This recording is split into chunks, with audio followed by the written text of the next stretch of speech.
dito ituturo ko sa inyo kung paano alisin yung automatic na nagpo-post kay YouTube, yung pag nag-play ka ng kapag nag-play ka ng matagal, pag natapos na yung isang playlist or yung isang video, so dapat proceed na kagad sa next video. Nagpo-post siya. So yun, tatanggalin natin. Ituturo ko sa iyo kung paano maalis yung auto-post na yon kay YouTube. Pero bago yan, please like this video, subscribe to my channel, and hit the notification bell para updated ka sa mga bagong videos. So without further ado, let's get it on. Okay. So start tayo. Ito na yun.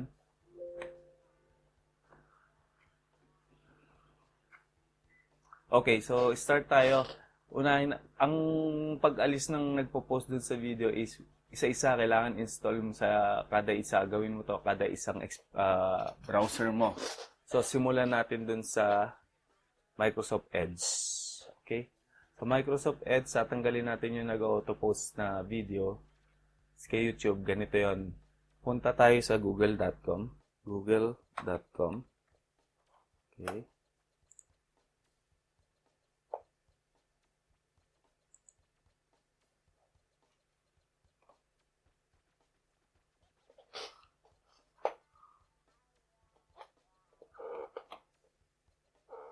Sa google.com, type natin yung YouTube Nonstop extension. Actually, extension siya. I-add mo lang siya sa browser mo. YouTube Nonstop extension for Chrome. Okay? Since nasa Chrome tayo, yun yung kulon natin. YouTube Nonstop, click mo to.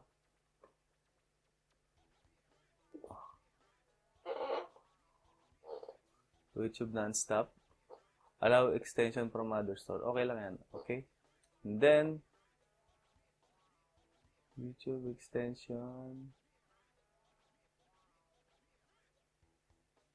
Yan. Ito guys. Yan. Ang tatanggalin natin. So, YouTube extension. Tatanggalin natin. Ayan.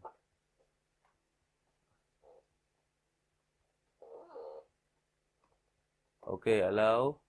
Then, ito, add to Chrome. Okay? Add extension.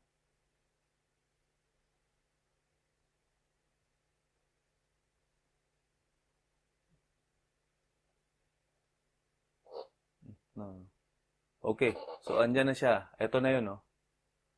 So, na-add na siya. And then, click mo siya, click extension, done. Ito na yan. So, manage natin siya. Punta tayo sa extension. Sa settings. Ayan, naka-on na siya, oh. By default, naka-on siya. So, pag play mo ng video ngayon dyan, hindi na mag-stop yan. Okay?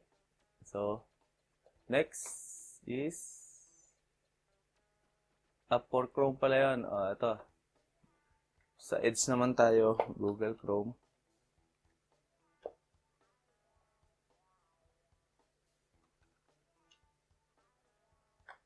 Google.com, type mo ulit yung YouTube.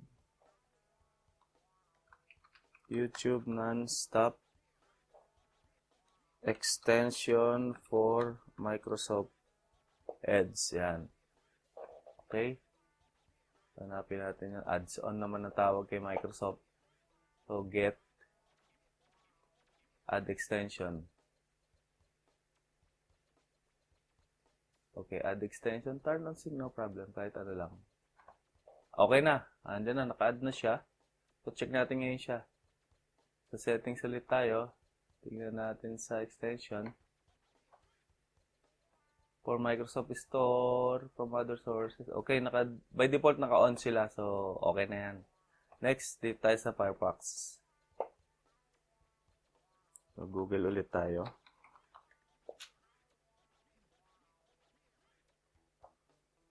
YouTube Nonstop extension for Firefox. Sorry, nag-Arabic ang aking Okay. YouTube Nonstop, get the extension for Firefox. Ayan. Next, add to Firefox tayo. Add. Allow extension to run tayo. Okay. Okay na. So, naka-add na siya kasi may remove na yan. Ngayon, check natin. Paano natin check? Punta tayo sa settings. Sa add-ons. Taran! Ayan, naka-on na ulit siya. Enabled. So, next tayo. Sa Opera, tapos na. Brave last. Hindi. Next tayo sa Opera.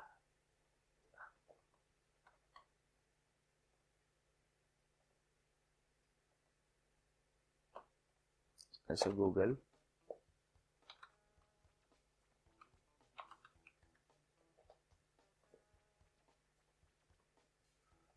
YouTube Nonstop extension Opera. Opera. Add to Opera. Simple, ganun lang mga step. Okay na siya, ayan, no?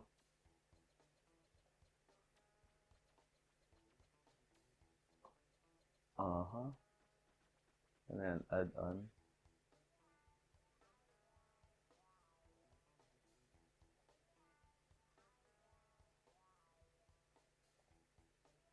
Ayun. By default, naka-on na rin siya. Ayan siya. Auto stop for YouTube. Ayan. Done. Next, sa Brave.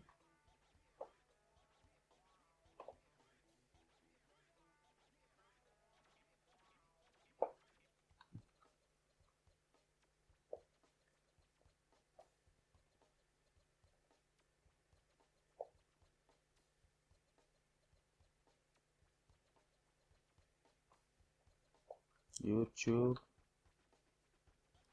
Nonstop extension for Brave. Sa Brave, alam ko ano rin to, sa Chrome din to. Sige. For Brave. Ayan, o.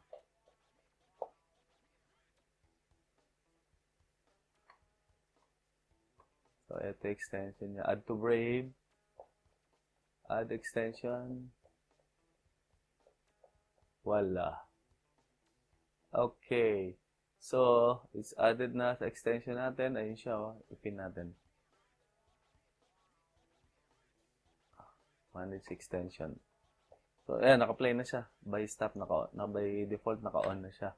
So, yun lang, guys. Ngayon, pag nag-play ka dyan, yan, hindi na yan magpo-post.